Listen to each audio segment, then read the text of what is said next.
ጊዜው የመመለስ ነው። ጊዜው የንስሐ ነው።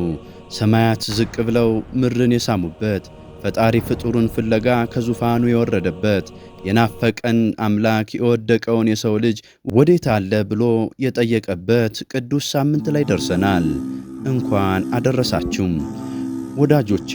እስቲ ዙሪያችንን እንመልከት። ሰማዩ ጠቁሯል ወይስ ነግቷል? በልብህስ ውስጥ ያለው ስሜት ምን ይመስላል? ዛሬ የጉዞ መጀመሪያ ነው። የአብይ ጾም የመጀመሪያው ሳምንት።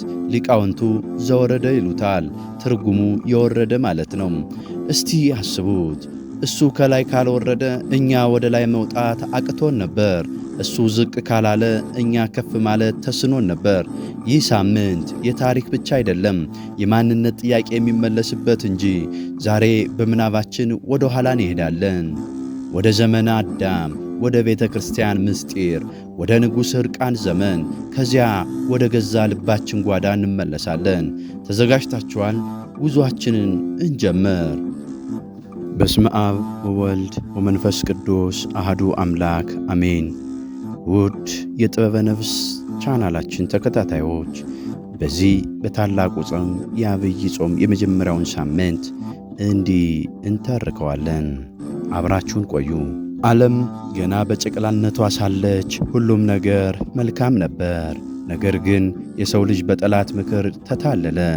ያ ክቡር የነበረው አዳም፣ ያቺ ንግሥት የነበረችው ሔዋን ራቁታቸውን ቀሩ። ፍርሃት ነገሰ፣ ጨለመው በረታ። ከዚያስ ምን ሆነ? አዳም ሸሸ፣ በዛፎች መካከል ተደበቀ። ምናልባት እኛም ዛሬ እንደ አዳም ነን፣ በኀጢአታችን ዛፎች መካከል የተደበቅን፣ ራቁታችንን እንዳንታይ የምንሸሽ። ነገር ግን አምላክ ዝም አላለም። የፍርድ መብረቅ አላከም። ይልቁኑ በፍቅር ድምፅ መጣ። አዳም ሆይ ወዴት ነህ? ይህ ጥያቄ የአቅጣጫ ጥያቄ አይደለም። ሁሉን የሚያውቅ አምላክ አዳም የት እንደተደበቀ አጥቶት አይደለም። ይህ የፍቅር ጥሪ ነው። አዳም ሆይ ከክብር ተለይተህ በምን ሁኔታ ላይ ነህ? ከእቅፌ ወጥተህ በምን ጫካ ውስጥ ነው የምትንከራተተው ማለት ነው። በዚህ በዘወረደ ሳምንት እግዚአብሔር እያንዳንዳችንን እየጠየቀን ነው። ልጄ ሆይ ወዴት ነህ? በጭንቀት ውስጥ ነህ? ወይስ በተስፋ መቁረጥ ጫካ ውስጥ ተደብቀሃል? ወይስ በዓለሙ ካታ ጠፍተሃል? ዘወረደ ማለት ይህ ነው። እኛ ወደ እሱ መሄድ ሲያቅተን እሱ ወደ እኛ ወረደ። ቅዱስ አትናቴዎስ እንዲህ ይላል፣ ለሰው ልጅ ድህነት ሲል የማይበሰብስ የማይሞት አካል ያለው የእግዚአብሔር ልጅ ወደዚህ ዓለም ገባ፣ እኛን ከገባንበት ጉድጓድ ለማውጣት። በዚህ ሳምንት የምናስበው አምላክ የሰማይ ዙፋን የእሳት መጋረጃውን ትቶ በሚታይ በሚዳሰስ በሚራብና በሚጠማ ሥጋ እንደተገለጠ ነው። ይህ ምስጢር አእምሮ የሚያስት ነው። መላእክት በፍርሃት የሚቆሙለት ጌታ በከብቶች በረት ተገኘ። ለምን? አንተን እና እኔን ለመፈለግ። ኢትዮጵያዊው የመላእክት ወዳጅ ቅዱስ ያሬድ ይህንን ታላቅ ምስጢር በቀለምና በዜማ አስሮታል። ሰማያዊውን ምስጢር በምድራዊ ቋንቋ እንዲህ ሲል ገለጸው። አዳምን ለማዳን ከሰማይ የወረደውን አምላክ አይሁድ ሰቀሉት። የሰማይ ሥልጣን ያለው የሁሉ ጌታ እንደሆነ ምንም አላወቁም። ልብ በሉ ወዳጆቼ፣ ቅዱስ ያሬድ ዘወረደ ብሎ ሲጀምር መጨረሻው መስቀል መሆኑን እያሳየን ነው። መውረዱ ለመሰቀል ነው፣ መወለዱ ለመሞት ነው። አብይ ጾም ጉዞ ወደ ቀራንዮ ነው። በዚህ ሳምንት የምንሰማው ዜማ ልብን የሚሰብር የንስሐ እንባና እግዚአብሔርን የማመስገን ድብልቅ ስሜት ነው። ጌታችን ኢየሱስ ክርስቶስ ያንን የሚያስፈራ የመለኮት ኃይል በሥጋ ማርያም ሸፍኖ እኛን መሰለ። የእኛን ረሃብ ተራበ፣ የእኛን ድካም ደከመ። ይህን ሳምንት የሙሽራው ሳምንት ብንለው አይበዛበትም። ሙሽራው ክርስቶስ ሙሽራይቱ ነፍሳችንን ፍለጋ የወረደበት ነው። ታሪኩ እዚህ ላይ አያቆምም። ቤተ ክርስቲያናችንን ይህንን ሳምንት ጾመ ሕርቃል ብላ ትጠራዋለች። ለምን ይመስላችኋል? እስቲ አስቡት። በምናባችሁ ወደ 614 ዓመተ ምህረት እንሄድ። ኢየሩሳሌም ተቃጠለች፣ ክርስቲያኖች አለቀሱ። የፋርስ ንጉሥ ኪሪዮስ ቅድስት አገርን ወሮ አብያተ ክርስቲያናትን አቃጥሎ በሺህ የሚቆጠሩ ክርስቲያኖችን ማረከ። ከሁሉም በላይ ልብ የሚሰብር ነገር ተፈጠረ። ጌታችን የተሰቀለበት ቅዱስ መስቀል ተማረከ። ክርስቲያኖች ያለ መሪ ያለ መስቀል ቀሩ ለ14 ዓመታት በጨለማ ውስጥ። ነገር ግን የሮም ንጉሥ ሕርቃል ተነሣ፣ ለእውነት ቆመ። በ628 ዓመተ ምህረት ድል አድርጎ መስቀሉን አስመለሰ። እዚህ ላይ ነው ቁም ነገሩ። መስቀሉ ሲመለስ ክርስቲያኖች በደስታ አለቀሱ። ነገር ግን አንድ ችግር ነበረ። ንጉሥ ሕርቃል በጦርነቱ ወቅት ሰው ገድሏል። ሕገ ቤተ ክርስቲያን ደግሞ ሰው የገደለ ዕድሜውን በሙሉ ይጹም ይላል።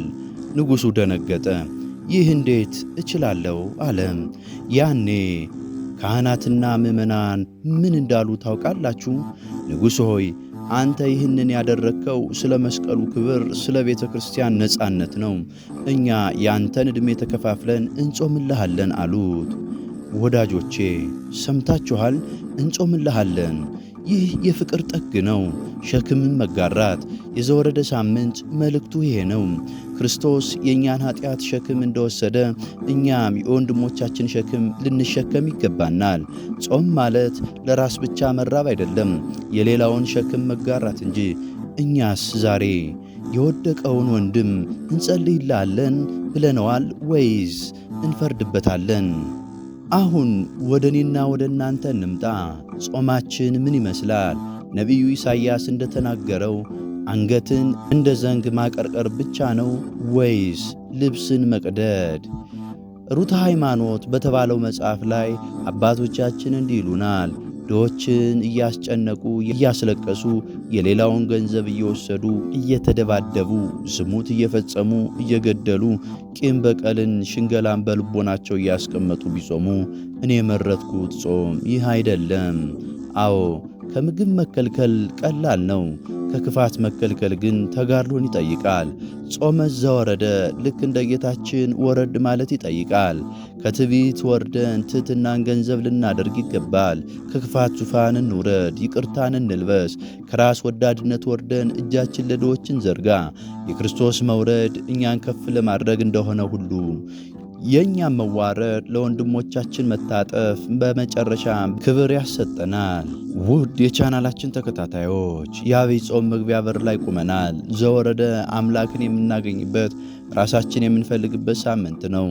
ጌታችን መድኃኒታችን ኢየሱስ ክርስቶስ በፍቅሩ ተስቦ ከሰማይ እንደወረደ እኛም በፍቅሩ ተስበን ወደ እርሱ እንሄድ። ይህ ጾም የአይብና የቅቤ መለወጫ ብቻ አይሁንብን፣ የሕይወት መለወጫ ይሁንልን። የተጣላን ታርቀን፣ የበደልን ክሰን፣ የታመመን ጠይቀን፣ የታሰረን አስፈትተን። ምክንያቱም እግዚአብሔር የመረጠው ጾም ይህ ነውና። እስኪ አብረን እንጸልይ። ሰውን ወደ ከሰማያት የወረድ አምላክ ሆይ እባክህ ወደ በረዶ ልባችን ውረድ። የኀጢአታችንን ሙቀት አቀዝቅዘው፣ የፍቅርህን እሳት አቀጣጥለው። እንደ ሕርቃል ዘመን ሰዎች እርስ በርስ የምንተሳሰብበትን ሸክም የምንጋራበትን ጾም አድርግልን። ከመጀመሪያው እስከ መጨረሻው ከዘወረደ እስከ ትንሣኤ በሰላም አድርሰን። ውድ የቻናላችን ተከታታዮች ይህንን መንፈሳዊ ጽሑፍ ከወደዳችሁት ላይክ፣ ሼር እና ኮሜንት አድርጉ። በቀጣይስ በየትኛው ጽሑፍ እንድንመጣ ትፈልጋላችሁ? ጾሙን የሰላም የፍቅር የድኅነት ይሆንልን። ስብሐት ለእግዚአብሔር ወለወላዲቱ ድንግል ወለመስቀሉ ክቡር። ይቆየን።